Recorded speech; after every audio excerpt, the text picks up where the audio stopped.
Mga kailaw, meron po tayo ditong Power LED Slim.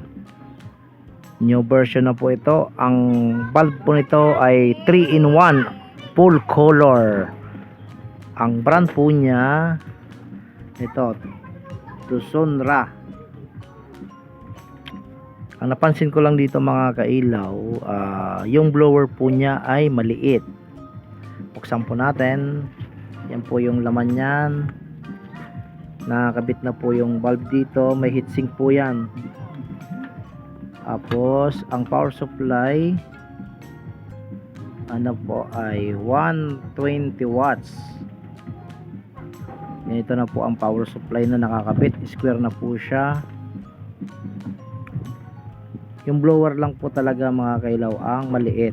Maganda po sana kung medyo malaki para hindi po siya basta mapupundihan. Pero yun na po ang nakadesign na. Wala po tayong magagawa dyan.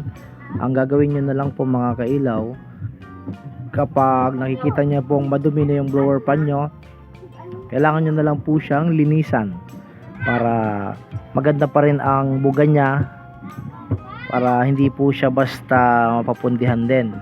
Para kapag uminit, kasi babad naman ang gamit nyo nyan. Yan. Yan lang po mga kailaw. Ang ano lang po nito, maganda rin, may link na po siya. Mayroon na po siyang link cable.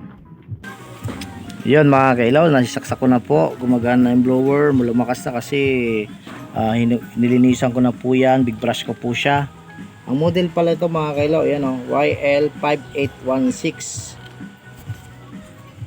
Testing po natin. Yan, CC30. Tingnan natin ang ilaw. Ayun o, full color po siya mga kailaw. 54 bulb. Ayan.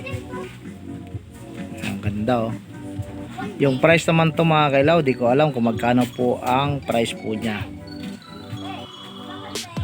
Ayan. Thank you for watching and God bless.